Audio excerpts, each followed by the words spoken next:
Good morning, everyone, or good afternoon, depending on when you're watching this. Are you ready for the next two chapters? Remember, they were dancing around in that circle and they saw the knights that had got lost there? Let's see what happens. Chapter 9, The Lost Knights.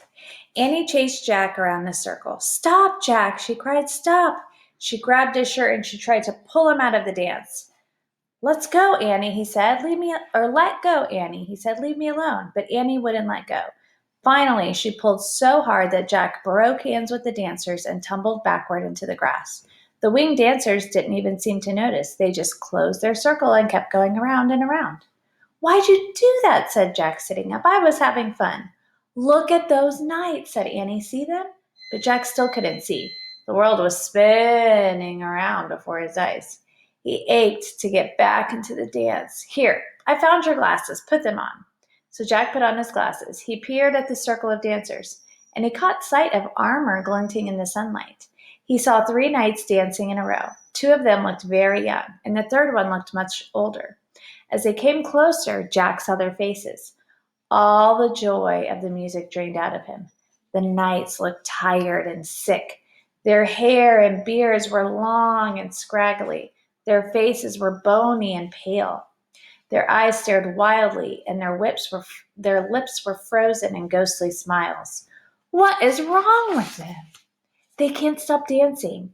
They're dancing themselves to death. Those must be the lost knights from Camelot. We've got to save them, said Annie. Yeah, said Jack. He tried to clear his mind and think. What about this? Let's get back in the dance, and we take places between the dancers and the knights. Yes, then we can pull the knights out of the circle. But wait, what if I can't stop dancing again? Just don't let yourself get caught up by the music. You have to think about something else. Think about why you're here. Think about Morgan. Okay, said Jack. I'm going to try. So Jack and Annie crouched down in the grass. They watched and waited as the knights danced closer and closer. Now, shouted Annie. Jack and Annie rushed forward. They broke into the circle on either side of the knights. As Jack started dancing, his feet seemed to fly to the beat of the drum. He started feeling a wave of great joy, and his worries left him. Now, Jack, cried Annie, pull away. But now Jack didn't want to pull away. The music rang in his ears. Nothing mattered except the dancing. Jack, pull away now, shouted Annie. Jack shook his head, trying to shake off Annie's voice. Morgan! Morgan! Annie yelled. The word Morgan made Jack stumble a bit in the dance. Morgan! Morgan! Shouted Annie. And Jack stumbled again. Then he used all of his might to make himself stop dancing. He let go of the hand of the dancer on his right and threw himself out of the dance, pulling the knight on his left with him. Annie pulled the other 2 knights, and they tumbled back into the grass. Just as before, the dancers didn't seem to notice. They just closed their circle and kept dancing round and round in their joyous, timeless dance. And that takes us to chapter 10, the knight's gifts. The 3 knights were laying in the grass, fighting for their breath. The dance. We must stop. Stop dancing, said the older knight. You have stopped. We pulled you away, said Annie. The knight looked up at her and Jack. He had a rough, craggy face. Who are you? He asked in a hoarse voice. We're friends, said Annie. She spoke loudly to her so that he could hear her over the music. We come from King Arthur's castle. We're on a quest to get the water of memory and imagination, to save Camelot. Camelot? Well, we came from Camelot, and I don't recognize you. We're just visiting, but we know all about you. You're Sir Lancelot, aren't you? Yes, breathed the knight. And you're Sir Percival and Sir Galahad, said Jack. Yes. My son, Galahad, said the knight.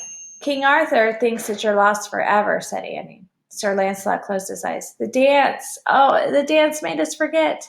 I know. The dancers must be the keeper of the cauldron. You can't get past them without getting caught up in their dance. Father, we must find the water. Sir Galahad tried to sit up, but he was too weary. He laid back in the grass. That's okay. We're here now. You should all rest. Sir Galahad closed his eyes. Yeah, don't worry, said Jack. Annie and I will find the magic water for Camelot. But you're just children, said Sir Percival. You must wait for us. There's no time to wait. Camelot is dying. We have to hurry. Then you must take this, said Sir Galahad. He reached into a leather pouch that hung around his shoulder. He took out a silver cup. With a trembling hand, the young knight gave the cup to Annie. A cup, she said. Take this too, said Sir Percival. He pulled out a small wooden box from a bag that hung from his belt, and he handed it to Jack. Jack opened the lid. In the middle of the box was a pointer with markings all around it. A compass, said Jack. And take this, said Sir Lancelot. He took a silk cord from around his neck, and a glass key hung from the cord. A key, whispered Annie. Lancelot handed the key to Annie. She and Jack looked at it closely. Then Annie hung it around her neck. When she turned back, all the knights were already fast asleep. Sweet dreams, Annie said gently. You guys need a long nap. And there's some of the knights sleeping. And then this knight is giving Jack and Annie the key. Jack and Annie stood up. I think we have all of our gifts now, said Jack, but I better make sure. He hurried to get his backpack. It was lying on the grass near the knight's swords. He pulled out his notebook and read the second rhyme. 4 gifts you will need. The first for me, then a cup, a compass, and finally a key. Great, said Annie. We got the cloak from the Christmas night and all the other 3 gifts from them. This quest is really easy so far. Jack shook his head. It's not over yet. We still have to actually find the cauldron with the water of memory and imagination. We'll find it, said Annie. Let's read the third rhyme. So Jack took out his notebook and read, If you survive to complete your quest, the secret door lies to the west. No problem, said Annie. We survived the guards and the dance. Now the compass can show us how to go west. And the key will unlock the secret door, and then we'll fill the cup with water from the cauldron. See? It's easy. Jack felt worried. This is a little too easy, he thought. What are we waiting for, said Annie. Let's go. Jack looked down at the compass. Okay, he said. The pointer's pointing north, so west must be that way. He pointed left toward a thicket of bushes and small trees. Great, said Annie. Here, carry the cup in your backpack. Jack took the notebook and the silver cup into his backpack. Then him and Annie started into the thicket. They ducked under branches and pushed past bushes. Thorns were scraping their hands, and twigs were snapping on their faces. But Jack kept checking the compass. Could they really be searching in the right place, he wondered? What kind of door would they find in a tangled thicket? Listen, said Annie. It's really quiet now. The thicket had grown eerily silent. No birds, no music. Jack checked the compass one more time. It says we're still going west. I just hope this thing works. Oh, it works, says Annie. Look.